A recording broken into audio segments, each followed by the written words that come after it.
तो हेलो बच्चों, आप सभी के लेकर आ चुके हैं प्रश्नावली 1 के सी जो है नियामक ज्यामिति का सवाल है। नियामक ज्यामिति से ये सवाल आप सभी को बताने वाले हैं। इम्पोर्टेंट क्वेश्चन है 2025 के लिए ना, इम्पोर्टेंट क्वेश्चन है 10th क्लास के जितने भी बच्चे हैं आप सभी के लिए ये इम्पोर्टेंट प्रश्न है। नियामक ज्यामिति से प्रश्नावली 1 के सी है, 3 नंबर क्वेश्चन है। 1 नंबर क्वेश्चन है आप सभी को बना दिया गया है, पहले वीडियो में देख सकते हैं आप वहाँ पर जाकर। सिद्ध करें कि बिंदु 0, 11, 2, 3 और 3, माइनस में 3 है, माइनस में 1 है, संरेख है। क्या है? संरेख है। संरेख सिद्ध करना है, सिद्ध करना है। तो उसको सिद्ध करने के लिए ना त्रिभुज बोल रहा है, तो त्रिभुज वो यहाँ छोटा सा रखेंगे, यहाँ पे एक त्रिभुज रखिए, इसको मानेंगे ए, इसको मानेंगे बी, इसको मानेंगे सी, और ए को मान लीजिए यहाँ पे लिख दीजिए ए 11 हो गया, 0, में 11 हो गया, और बी जो हो गया ये वाला, तो ये बी को यहाँ रखेंगे 2, में 3, और सी जो हो गया 3 माइनस में 1, तो यहाँ रखेंगे 3 माइनस 1। ए और बी सी का मान जो है यहाँ पे लिखा गया। अब बोल रहा है कि संरेख है कि नहीं, तो संरेख है कि नहीं सिद्ध करने के लिए यहाँ पे लिखना होता है कि माना कि क्या माना कि त्रिभुज ए बी सी संरेख है। क्या है? संरेख है, यहाँ पे लिख दिए त्रिभुज ए बी सी एक संरेख है। जैसे यहाँ पे लिखा गया है कि क्वेश्चन बोला है कि त्रिभुज ए बी सी संरेख है, ये बिंदु जो है ना त्रिभुज ए बी सी संरेख है। तो इसको बनाने के लिए आपको ना x1 का मान और y1 का मान जो है निकालना होता है। x पर निकालना होता है, y का मान y पर बनाना होता है, x और y पर बनाना इसका मान होता है। तो चलिए कैसे बनता है आप सभी को यहाँ पे बताते हैं। तो चलिए प्रश्न में चलते हैं। प्रश्न जो दे दिया कि इसको x मानेंगे, क्या मानेंगे? x मानेंगे। पहले जो होता है x ही होता है तो x कर दिए, और बाद में जो होता है y होता है। क्या होता है? y होता है। और इसी को हम x1 लिख सकते हैं। क्या लिख सकते हैं? x1 लिख सकते हैं, तो x1 लिखेंगे। इसको y1 लिख सकते हैं, इसको x1 लिख सकते हैं, इसको y1 लिख सकते हैं। x न लिखकर इसको x1 मतलब एगो x, इसको लिखेंगे y, यानी y एगो y। उसी प्रकार आगे चलिए, इसको कहेंगे x2, पहले वाला x1 हो गया, दूसरा वाला x2 हो गया। उसी प्रकार इसको कहेंगे y2, उसी प्रकार इसको कहेंगे x3, तो इसको क्या कहेंगे? y3 कहेंगे। कोई दिक्कत यहाँ पे नहीं होनी चाहिए आप सभी को। इसको लिखेंगे x1, इसको लिखेंगे y1, उसी प्रकार x2 और y2, x3 y3 हो गया। अब उसका मान यहाँ पे लिख दीजिए। x1 का मान जो हो गया 0, तो 0 रखेंगे, और उसके बाद x1 वाला मान पहले रख लीजिए यहाँ पे। x2 का मान जो हो जाएगा 2, तो 2 रख लीजिए, और x3 का मान जो हो जाएगा ये 3 है तो 3 रख दीजिए। उसी प्रकार y1 का मान जो हो जाएगा 11, तो 11 रख दीजिए। y2 का मान जो हो जाएगा 3, तो 3 रख दीजिए। y3 का मान जो हो जाएगा -1, तो -1 रख दीजिए। ये दोनों का मान आपस में आ गया आपको, x1 और x2, x3 और y1, y2 और y3 का मान। यही मान आने पे ये मान जो दिया गया वही मान दिया गया है। तो इसी मान पे आपका जो है ना संरेख है कि नहीं, ये त्रिभुज के क्षेत्रफल निकालिएगा, और वो संरेख है कि नहीं आपको यहाँ पे पता चल जाएगा। तो चलिए यहाँ पे लिखते हैं, लिखेंगे त्रिभुज का क्षेत्रफल, त्रिभुज का क्षेत्रफल लिखेंगे 1/2, 1/2। त्रिभुज का क्षेत्रफल जो है ना वो प्रश्न यानी किताब में सूत्र दिया जाता है, उसी सूत्र को यहाँ पे लिखना होता है। तो उस सूत्र को ना आपको याद करना होता है। उस सूत्र को याद कराने की एकदम आसान फॉर्मूला है हमारे पास में कि 2 मिनट में आपको क्वेश्चन के अनुसार ही आप यहाँ पे सूत्र को याद कर दीजिएगा। ठीक है, थोड़ा बड़ा होता है लेकिन एकदम आसान से याद कीजिएगा। x1 और y के आधार पर आपको याद हो जाएगा। तो चलिए यहाँ पर बताते हैं कैसे याद करना है इसको। सबसे पहले लिखना है क्या? x1, तो यहाँ पर लिखेंगे x1 हो गया, x1 लिख दिए। उसके बाद ब्रैकेट जो होता है छोटी ब्रैकेट, तो छोटी ब्रैकेट कर देंगे। अब x1 लिखने के बाद अब इधर चलते हैं y1 में, y2 में। ठीक, तो इसमें ना बीच वाला को लिखेंगे, किसको? y2 को रख देंगे। y2 में से y3 को घटा देंगे। क्या करेंगे? y3 को घटा देंगे। तो यहाँ पे हो गया x1 बड़ा x1 into y2 minus y3 हो गया यहाँ पे। अब चलिए y2 के पास, अब यहाँ प्लस कर दीजिए, अब यहाँ लिख दीजिए y मतलब x2 लिख दीजिए x2। अब आगे सूत्र क्या कह रहा है कि माइनस यहाँ पे 3 है ना, y3 है y3, तो उसको यहाँ पे लिखेंगे y3 को, यहाँ पे लिखेंगे y3 को, ये वाला लास्ट वाला को फिर यहाँ से शुरू करते हैं।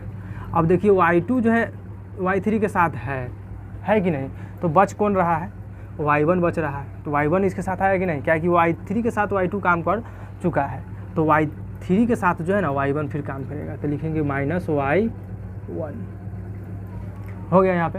अब देखिए y3 है, तो यहाँ पे लिखेंगे प्लस x3।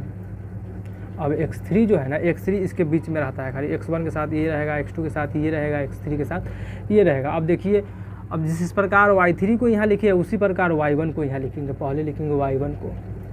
अब देखिए y1 के साथ जो है y3 काम कर चुका है, बच कौन रहा है, तो y2 बच रहा है, y2 y3 के साथ काम किया, y1 के साथ काम नहीं किया, तो ये y2 के साथ भी काम करेगा, y1 के साथ काम करेगा, तो यहाँ लिख देंगे y2।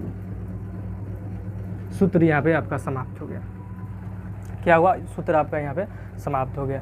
सूत्र एक बार और समझ लीजिए, आप सभी कहते हैं 1/2 लिखेंगे, x1 लिखने के बाद y2 माइनस y3 करेंगे, प्लस में x2 है तो y3 इसको यहाँ रख देंगे, y1 को यहाँ फिर यहाँ रख देंगे, फिर प्लस x3 है तो x3 के साथ y1 को रखेंगे, इसको y1 को यहाँ कर दीजिए, और फिर उसके बाद y2 को यहाँ पर कर देंगे।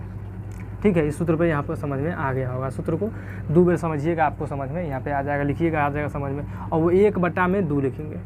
अब इसको हल कीजिए, आपका संदेह है या नहीं, तो x1 का मान जो हो जाएगा 0, तो 0 रख दीजिए, y2 का मान जो यहाँ पे दिया 3, तो 3 रख दीजिए, y3 का मान दिया -1, तो -1 कर दीजिए, यहाँ पे ब्रैकेट घेर दीजिए, यहाँ पे मध्यम ब्रैकेट हो जाएगा, मध्यम ब्रैकेट हो जाएगा। ठीक है, प्लस है तो प्लस कर दीजिए। अब x2 का मान जो दे दिया 2, तो यहाँ पे 2 रख दीजिए, y3 का मान जो दिया -1 दिया, तो -1 कर दीजिए, और यहाँ माइनस है तो माइनस, y1 का मान जो है 11, तो 11 रख दीजिए,